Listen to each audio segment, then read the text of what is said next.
Alright guys, let me start off the video with a question this time. Why is Odd Taxi so good? Why is this series so good that it's actually kind of crazy? Like what? Who would think that a show about animals and all that would be so compelling? Maybe I really do need to watch Beastars eventually. But anyway, welcome back to the channel, guys. As you guessed it, we're here to talk about Odd Taxi episode 2. And guys, I'm really loving this series. This series is fantastic. Like, I really do. I'm legitimately, loving this show. I can't sing its praises enough. Like, I'm hooked on it after only 2 episodes. It's crazy.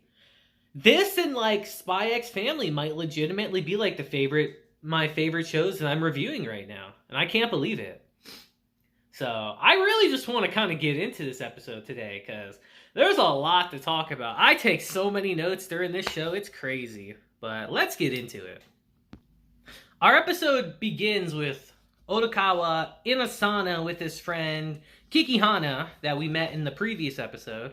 And they're discussing the fact that our boy Odokawa actually got, what was her name, Shirakawa's phone number from the previous episode. The llama nurse. And my boy got the number.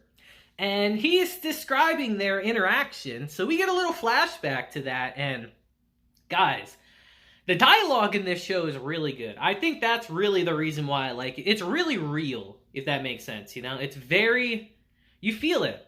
It feels like a conversation you would really hear in, real life. And can I just say, it started off kind of strange and all that, you know? It was a little weird. They were quiet. Until she mentions, isn't this a little awkward? And then once that happened, guys, it's crazy. The palpable, I don't want to say attraction, but just the palpable energy between the two is, very apparent. You really feel it. Because she starts asking him mega personal questions to someone you normally would not ask on your first time. What's your favorite things, you know? Do you like this, this, and this? What's your kind of music and all that? Do you like someone right now? It's just really personal kind of stuff. You really felt in the previous episode that they started a connection, but who'd have thunk it'd be like this? You know, after talking with her for so much, Odokawa actually eventually starts asking her some very personal questions, and he eventually gets to a point where he asks her if she has any regrets. And she mentions that she regrets taking a student loan out for nursing school, which student loans are something I feel like a lot of us can understand. They suck. And she says she wished that she would have relied more on her parents. And he asked her if she paid it off, actually, and she says yes, but I don't know, correct me if I'm wrong, guys, but we kind of hang on that for a long time. And I wanted to mention that specifically because we hang on it for so long. There's absolutely some deeper meaning behind all that. We hung on that far too long for that not to be the case. So I just wanted to mention that. And he eventually asked her if there's anyone she likes. And this was one of my favorite parts of the episode, where she says, yeah, I do. And he says, describe him. And she says, well, he's kind of hard to describe, which he is. And she asks him, do you want to see a picture? You know, him thinking, oh, nothing of it. I can tell the doctor about this and tease her about it later. So he says yes, and she hands him her phone. And it's actually on the camera function, and the phone is pointed at Odokawa's face. And when I saw that, I gotta be honest, guys, I thought to myself, damn, that's a good move. I gotta try that. Because I really like that scene. I don't know why. So we kind of transition back to the sauna, where his one friend, Kikihana, is just, he can't believe it. He's like, dude, you might actually have a shot with her. What's going on? Who are you? Why are you with such a beautiful girl? He can't believe it. He starts giving him advice, and Odokawa is just sitting there dude, why am I getting advice from someone who isn't married and, doesn't have a girlfriend? Shut up. Stay out of it. And that was great, you know? Yeah, but he tells him he really has a chance, and I'm very curious, you know? Because, yes, it does feel like they hit it off, but I feel like there's a deeper reason, because as in that scene, actually, it looked like she was staring at his glove compartment. Tell me in the comments if I'm crazy, but to me, it definitely feels like she has some ulterior motives. Because, correct me if I'm wrong again, I believe in the first episode, we get a little scene where it looks like she's meeting up with that one criminal. Like I didn't mention that in the first episode, but I remember that scene, and it looked like that was her meeting up with him. So I feel like there's definitely some deeper meaning behind this, and especially at the end of this episode, but we'll talk about that when we get there. So next we transition actually to an idol group. The idol group that we've been seeing throughout the entire series so far. I believe they're called Mystery Kiss. What a name, am I right? Actually, before we do that, I forgot to mention that she says that Shirakawa says she wants to get dinner with Odokawa on her nights off and all that. Really implying that she really apparently does like him and likes spending time with him. So I'm sure that'll come into play more often, again, at the end of the episode. But now we transition to this idol group, Mystery Kiss, and we get to meet, what is it, Amai? This kid named Amai, who's a huge fan of the group. He's apparently there to get an autograph from the lead person of the group, Ruri, and I don't really understand idol stuff, guys. I'll be real. It's never been my thing. But he's completely obsessed with them. He just has been one of their biggest fans forever.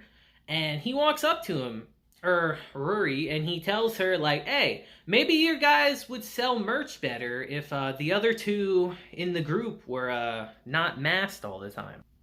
And he's mentioning stuff like this because earlier in their interaction, what was her name? Rue actually mentions that their merch isn't selling as well as she wants it to be, that they're not getting as much attention as she feels they should be getting.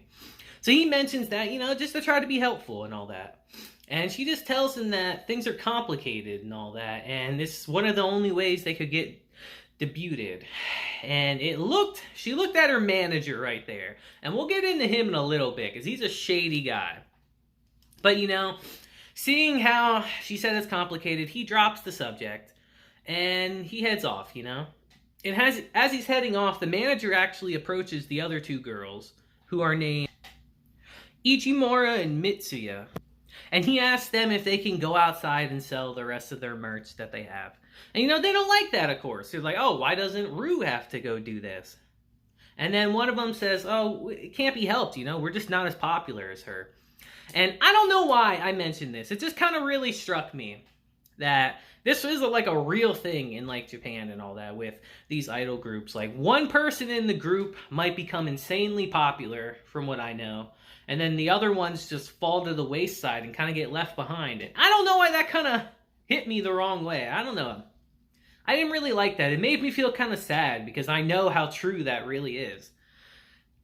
And, they're just out there selling all that stuff. But while they're out there, Rue's actually talking with her manager. And she's got a completely different personality in this instance. And that kind of struck me as odd. And while they're in there, the manager actually gets a very suspicious phone call. Very suspicious phone call. And he drops the word dash cam. And apparently this person on the other line wants him to look for someone. Now, who do we know, guys, that had their dash cam footage taken from them previously in another episode? So clearly the manager's up to some really shady shit. And Rue apparently knows about it. So they're connected to this big old scheme somehow, some way. And I'm very curious to know why. It feels like every character in this series is going to be connected some way, somehow. And like I said, I'm very interested, honestly, to see where we go. That's why I said this show's got layers, guys. That's why I titled my one video the other time, this show's layered like onions, because it really is. There's a lot of intricate stuff that I'm really trying not to miss. But anyway, we actually transitioned to Odokawa picking up Amai from this fan meetup, apparently. And this kid just goes on and on about this group, Mystery Kiss. It's like, good lord. I know some people in Japan are obsessed with idols and all that, but Jesus, guys. This kid just will not shut up about it. Even Odokawas just sitting there like, oh man, you're wasting all your money on all this crap. And he even wasted a bunch of his money on a lottery where you can get a lot of their merch from. And he asked Odokawa if he's a lucky person. And he actually mentioned something very interesting. That he, back in the day, a long time ago, survived an incident that should have killed him. And in that scene, we actually got a flashback to that. And this is something I meant to mention in my first video that I really kicked myself on for not mentioning. That in our first episode and this episode, we get a very vivid flashback, actually, to this incident that I feel like is going to play a really big part in the series, because it seems very intense. In our first episode, we see what looks like a driver and a kid in the back seat. And in this episode, we saw what looked like a wreck and a bunch of people gathered around the wreck. And I'm very curious to know where we go from here. There's no way that's just an offhand comment that will not get referenced again. The fact that it came up again in this episode really makes me think it's going to be important. But as he's dropping this kid off, he actually gets a text from Shirakawa asking him if he can meet up right now. But before he can even answer that, he gets a call, or he gets another fare, actually. And funny enough, it's the two guys he always listens to on the radio. So that's kind of funny. And, you know, they're doing their whole spiel, and I love their dialogue, guys. Their dialogue's actually pretty entertaining. In the show, they love to say they're not funny, but I think they're kind of funny. So, after he drops those guys off, actually, he, gets another fare, and it just so happens to be the criminal from our first episode who puts the gun in the back of Odokawa's head, as he gets another text from Shirakawa saying that she'll meet him in the park across the street from the clinic. Now, I don't know about you guys, but that seems like far too much of a coincidence to me. What are the odds that he gets texted by her and then this guy shows up all of a sudden? For no reason, really. So we saw in our previous episode that the cop mentioned this guy, or they exchanged information with each other. He gave him the dash footage, so I'm very curious to know where we go from here. Like, what's her connection with him? Like, she clearly has one, but what is it? And what is this guy's real goal in all this, you know? The mystery in this show, I feel like, is really going to hook me, and it already kind of has. Like I said, this show is just very good, guys. I understand why people love it, and people talked it up to the extreme. It's crazy good. But you guys let me know what you thought about this episode down below. It felt a little all over the place when I was writing notes down, but once I sat down and talked about it, it was pretty clear and concise. Like, let me ask you guys this before we end. What do you think is Shirakawa's goal?